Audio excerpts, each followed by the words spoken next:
different scholars, they worked, some of them secretly, some of them openly, and then at the end, they started gradually crossing notes. The summary was that those 5 books, they use different names for God.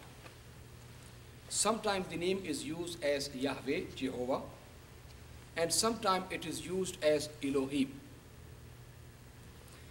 Now, the person who is using the word Jehovah or Yahweh, his concept of God is a little different, actually a lot more different, than the person who is writing the concept using the word Elohim. And I will come back and explain more. There is polytheism, there is the existence of many gods, and even God himself allows other gods' existence in the narrative which is using the word Elohim. Elohim. And the person presents God in a human shape, like you and me. God who has got hands, eyes, walking, talking, crying. And the one who is using the word Yahweh has got a little bit higher concept of God. That God is jealous God. He does not allow other gods to be worshipped in front of him. That God has got his own locality where he says in this area nobody else should be worshipped. But still that God is like a human being who eats, drinks, weeps, cries, all of those kind of things.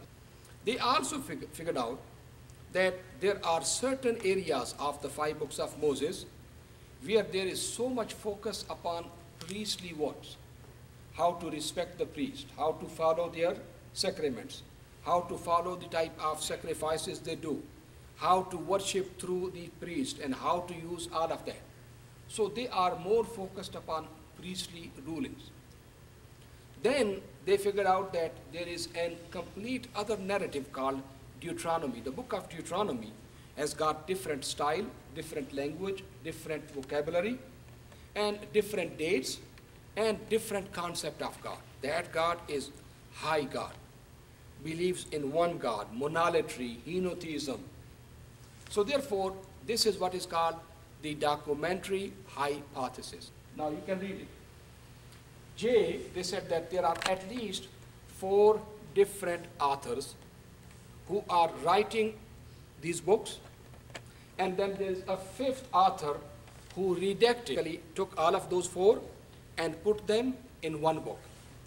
So what they said is that at least the bare minimum there are 4 or 5 people who are writing over centuries, not by one person, Sayyidina Musa alayhi salatu wasalam, but they are writing over centuries, and then there is a 5th person who put all of that traditions into one book.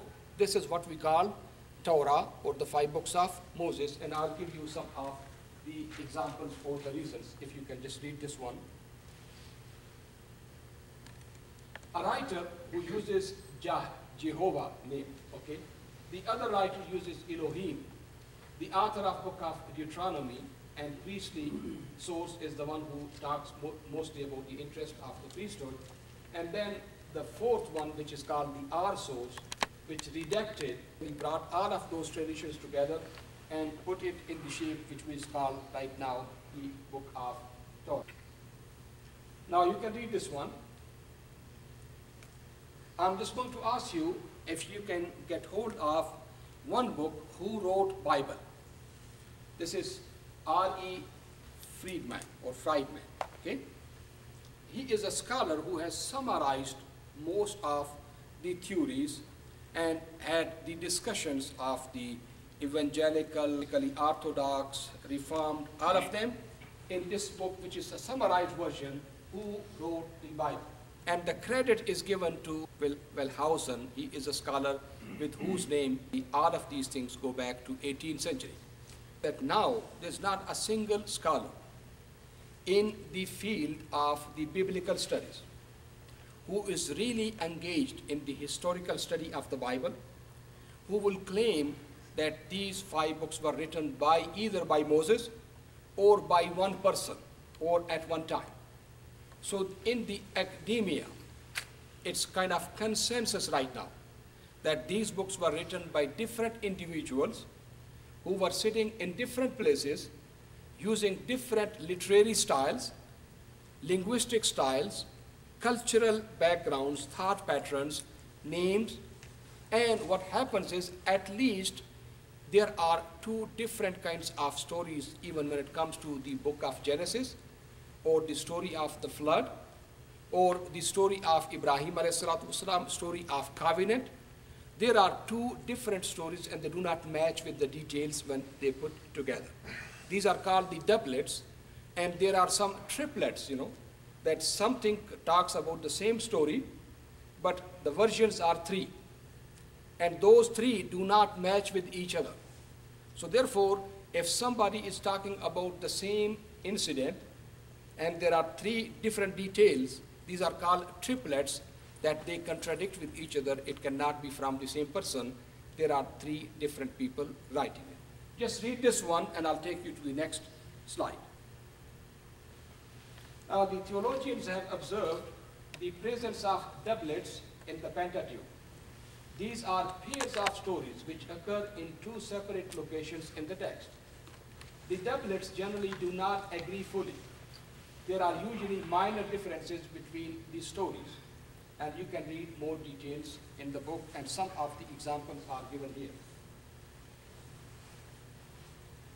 There are two creation stories in the book of Genesis. There are two descriptions of Abrahamic covenant. There are two stories of the naming of Ishaq, why Ishaq was given the name Ishaq. Two instances where Ibrahim deceived a king by introducing his wife Sarah as his sister. Two stories of Jacob traveling to Mesopotamia. Two stories of a revelation at Bethel to Jacob. Two accounts of God changing Jacob's name to Israel. Two instances where Moses extracted water from two different rocks at two different locations called Meribah. A more logical explanation is that the books were written by multiple authors, because if you are talking about the Genesis, how God created the world, and there are two different stories, it cannot be from the same author. So what happens is, they would have allowed the oral tradition to be passed from generation to generation in different areas of the land, so that they had a chance to deviate from each other before being written down.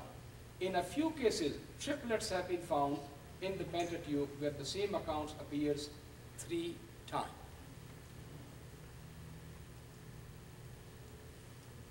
Just take the example. For instance,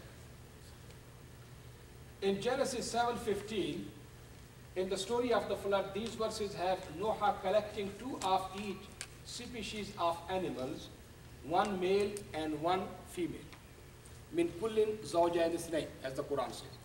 That from each species, from men, 1 male, 1 female, from buffaloes, from cows, from each species, 1 male and 1 female.